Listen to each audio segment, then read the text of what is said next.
There's a card program that just got a lot more valuable with its redemptions, and it's Citi. In today's tutorials, we're walking through some unique transfer partner opportunities if you have Citi ThankYou points or want to get some. So let's jump right in. The first Citi transfer that I want to talk about today is EVA Air. This one is a little bit more difficult to find flight deals on because they don't work with any of the search aggregator tools, but that means that there is more availability if you are willing to take a couple extra steps. So if you want to know where EVA flies, I would go to flightconnections.com and then under Airlines right here, checkbox EVA Air, and this will just show you all of the different routes they have. So if you're flying between Taipei, which is their hub airport, and the United States, there's a few different airports that you can fly into. They fly into JFK, Toronto, Canada. Chicago is the one that I most often search for flights with because they have the Hello Kitty plane that sometimes flies through there. Seattle, Vancouver, San Francisco, Los Angeles, Dallas, and Houston. So if you want to fly across the ocean in EVA business class, I recommend searching between Taipei and one of those airports. Now to do this, you'll want to log in and make an account with evaair.com, select Infinity Mileage Lands, and then click on mileage redemption.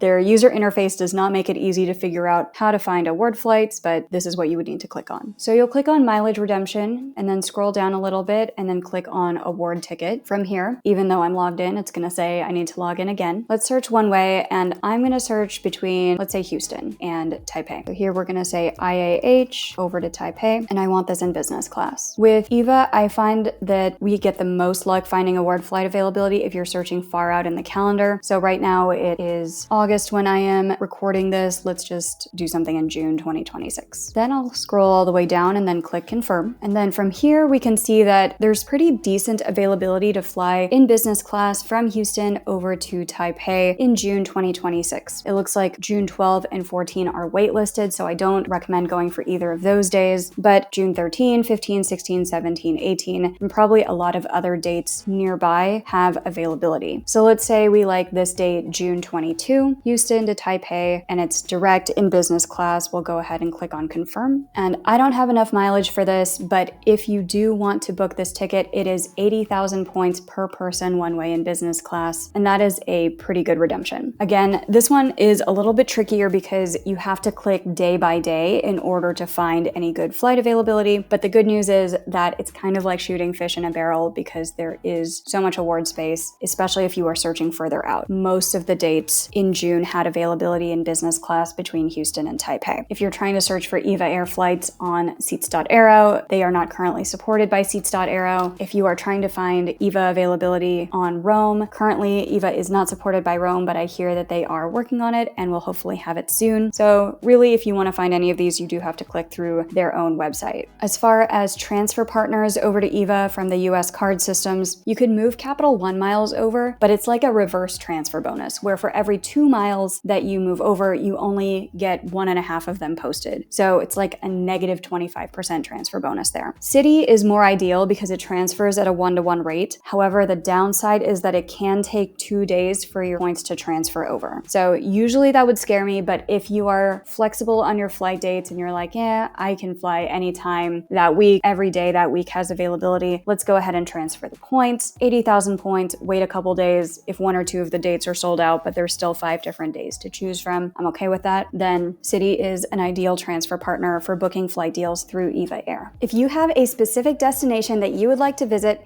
you can request a free personalized tutorial by going to geobreezetravel.com/request. These tutorials are specific to your exact airports, dates, and destinations, and we produce one free tutorial every week through the GeoBreeze Travel newsletter. Next up, we're covering how Citi is a really underrated program if you want to get some great hotel redemptions. The next Citi transfer partner that I want to talk about is Choice Hotels. There are a few different programs that will transfer over into Choice, but some are better than others. So Amex and Capital One technically transfer over there. It's a 1-to-1 rate, but if you're using Citi points or Wells Fargo, it transfers at a 1-to-2 rate, so twice as good. If you want to find good deals on Choice Hotels, I would recommend going to rooms.aero, clicking on Explore, and then Choice Privileges from here. From here, you can select how many nights you want, where you want to book your hotel, and what your value threshold is. However, as I've been playing around with this, it is not great with figuring out the cents per point threshold whenever it is in a foreign currency. And the short list for where you can find some really good aspirational hotel redemptions on Choice Hotels is going to be either in Japan or in Northern Europe, so Norway, Sweden, Finland, those types of countries. In the United States, most of what you're going to find are things like Sleep Inn, Clarion, Quality Inn, things like that, hotels that we associate more with budget travel rather than aspirational travel. Nothing wrong with that, but if you do want to use your points for something that's high cents per point and aspirational, I would suggest using it in Northern Europe or Japan. For example, here's a query I did for Oslo, Norway, picked some random dates in November, and then if you want the nicest hotels, I would also filter the brands down to the Ascend Collection and the Home Hotel. That way you don't have to pick between hotels like Comfort Inn, Quality Inn, Clarion, things like that. So let's filter this down to just the Ascend Collection. Let's also look at what these would cost in points. So we see some different options on this date that I picked for Oslo. There's the Hobo Oslo for 15,000 points per night, the America Lingen for 30,000 points, the Hotel Christiana Theater for 20,000 points, and the Samaro, which is only 12,000 points, and that's 12,000 city points, which means you would only need to move over 6,000 city points to turn into 12,000 points to book this particular hotel. Now, is this a good redemption? Well, if we switch this back to cash rates, and then we scroll down to that same hotel, which is the Samaro, it is 3,100 Norwegian krona. I don't know if this is pronounced krone or krona. Feel free to let me know in the comments, but that's about $303. So this is like moving over 6,000 city points in order to get a $300 hotel. And if we run that math, that's like getting 5 cents per point, which is a really good redemption. So if you're trying to figure out best ways to use your city points and you are traveling to Northern Europe, check out the Choice Hotels program because you can get some really good redemptions that way. EVA and Choice Hotel redemptions are great, but what's really made a splash in the headlines lately is Citi's recent addition of American Airlines to its transfer partner list. Currently, they are the only credit card program to have American Airlines as a transfer partner, and here is how to find one of the most requested sweet spots with American Airlines for a flight route that doesn't show up on a lot of the search aggregation tools. The newest and most exciting transfer partner that Citi has added into its repertoire is American Airlines. We've done a lot of videos on American Airlines sweet spots on this channel, and one of the fan favorites is using American Airlines to book flights to or from Japan, where it's only 60 or 70,000 points per person one way with Japan Airlines, and they'll usually have quite a few seats available on the same flight. So the way that usually people will search for these is to go on seats.aero, click on Explore, and then American Airlines. But it doesn't capture all different types of award availability. For example, I am very excited that I recently booked my parents a flight back from Manila to the Midwest. It's going to be their first business class experience with Japan Airlines, and I used American Airlines miles to do this. But if you wanted to do the same type of flight on seats.aero where you're searching from Manila to the Midwest, it does not track that route. So this is why I always recommend it's good to develop the skills to search natively on the airline's own websites rather than always depending on search aggregators. I love search aggregators. They make our lives so much easier when finding different flight deals, but when you need to go one step deeper, it's good to just use the actual airline website. So here on American Airlines, let's say that we wanted to find flights one way for 2 passengers from Manila to Chicago. And then I'm just going to pick a random date, let's say April 1st, personal travel, and then redeem miles. Once your screen looks like this, go ahead and click on search. And then if there's no good flight availability on the date that you happen to click, no worries, just search on calendar and then filter to business or first class. And then here you can see there's a variety of different dates where there are seats available in business class for 70,000 points. So let's say they wanted to fly on April 12th, click on apply changes. And here we see there are 3 seats left on this date from Manila over to Haneda, then Narita over to Chicago, all in business class for only 70,000 points per person one way, plus about $49 in taxes and fees. Now keep in mind, there is an airport switch here and it's a 13.5-hour layover in Tokyo. So I'm just gonna book them a day tour, have a driver pick them up from one airport, drop them off at the other one, take them around Tokyo for the day, because given 13.5 hours, I don't think my parents could figure out how to get it from one airport to the other using Japanese public transit. So I'm just gonna book them a day tour. But if this is a type of flight that you would like to book for yourself or your family, for obvious reasons, Manila is one of the most requested destinations that we get through the free award search tutorial form. If you are interested in filling out this form, just go to geobreezetravel.com/request. You'll see this form, and then just let us know what kind of points you're working with, when you're looking to go, all of this type of stuff. And then you will be added to our to-do list, and we produce one free tutorial every week. It goes out with our free weekly newsletter on Mondays. So always check our newsletter on Mondays to see if your request was the one that we picked and prepared. Our last walkthrough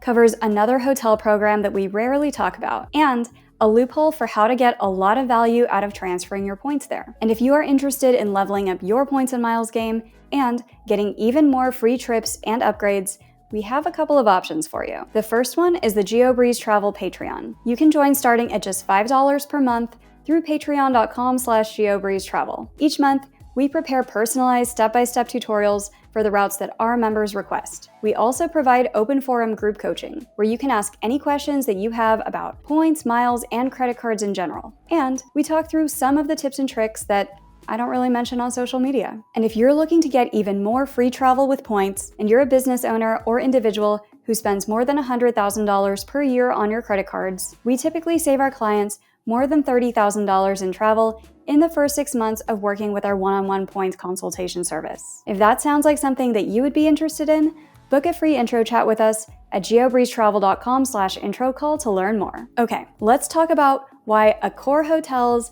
is really underrated as a points program. The last transfer partner that I want to talk about with Citi is Accor, and you might be wondering why. So Accor is a hotel chain, and they have a variety of different transfer partners. Most of them don't transfer at a 1-to-1 rate. You can move built points over there at a 3-to-2 rate. Capital One is a 2-to-1 rate. Citi is usually a 2-to-1 rate, but right now they're letting you transfer at a 1-to-1 rate, which is great. Mesa points transfer at a 1.5-to-1 rate, and Rove Miles so far has always just been 1-to-1. Now, why would you want to move points into Accor? So they have nice hotels, you can do all of that. That's nice. That's not what we're gonna go over today. If you want me to cover best sweet spots for booking Accor hotels and all of that, let me know in the comments, but I'm just gonna skip right over that today. The reason that you may want to funnel some points into Accor is once they are in your Accor account, you can move them to a variety of different airline partners. They have 27 different airline partners, and some of these transfers are better than others. And that's because a lot of them don't transfer out from a 1-to-1 rate. So for example, with Air Canada, if you have points in your Accor account, you can move 4,000 points from Accor, but then by the time it gets to Air Canada, it would be only 2,000 points. That's not ideal. So if you're moving Capital One points, let's say you move 100,000 points into Accor, it's only 50,000 points by the time it reaches Accor. And then if you're moving from Accor to Air Canada, it's only 25,000 points by the time you move it to Air Canada. You would be much better served just moving it directly from Capital One to Air Canada and retaining those 75,000 points. But there are other airlines where it is a 1-to-1 transfer rate. For example, some of the best ones that you should look into include Air France, KLM, Flying Blue. Now, lots of other types of points do transfer into KLM, but they do have a 1-to-1 rate with Accor. So if you are earning a lot of Accor points anyway, or there's some kind of transfer bonus, like we saw a really big built transfer bonus with all Accor a few months ago, that's a great time to possibly move points into Accor and have flexibility from there. Another one that transfers at a 1-to-1 rate is Iberia. Similarly, lots of other points can transfer into the Avios program, but if you find yourself with a lot of Accor miles and you don't really know what to do with them, or even just a few Accor miles, you can transfer them out to the Avios program through Iberia. There's other airlines in here as well, like ITA Airways, Volare, which is in Italy. And then if you move 4,000 points out of Accor, it actually is a little bit better than 1-to-1. It turns into 5,000 points with ITA. Now, I have not played around with the ITA program, so I don't know if 5,000 points gets you very far. Let me know if that program is something you would like for me to dive in a future video. But another one that's really good is Korean Air. Now, this one does have a less favorable transfer rate where it's 2-to-1. However, Korean Air is really valuable for finding great flight deals on points to and from the United States, and it is otherwise very difficult to move points into Korean Air if you want to fly that. The only other way I've found so far to do it is with Alaska and Award Available availability is pretty sparse. So that's the other advantage with Accor, is you have access to lots of different programs that you otherwise might not be able to funnel points to if all you have are major credit card points like Capital One, Amex, or Chase. The one I was really hoping to get into was Virgin Australia, Virgin Velocity, where it is a 1-to-1 rate, and there are so many great deals that I see on seats.aero available on Virgin Velocity, but not available on Virgin Atlantic. However, when I tried to sign up for a Virgin Velocity account to funnel points into here from Rove or Citi into Accor into Virgin Velocity, it was not letting me do so because you need a residency address in either Australia, New Zealand, or a few of the South Pacific islands. VPNing was not letting me through, so I don't currently have a loophole for this. If anybody else knows of a way to get a Virgin Velocity account set up without establishing residency in Australia, New Zealand, or the South Pacific, let me know, and I will run that experiment and let you know what I find. Also, let me know in the comments if you guys want more videos with those kinds of loopholes, mad scientist experiments, or if you would prefer for me to keep it a little bit more accessible and basic, where we don't have to stack 3 different types of programs on top of each other, and you instead just want as easy as possible while still maximizing your points. Let me know in the comments which style of videos you would prefer in the future. I hope you found those tutorials useful, and if you're interested in even more ways to level up your points, I think you will enjoy this video next.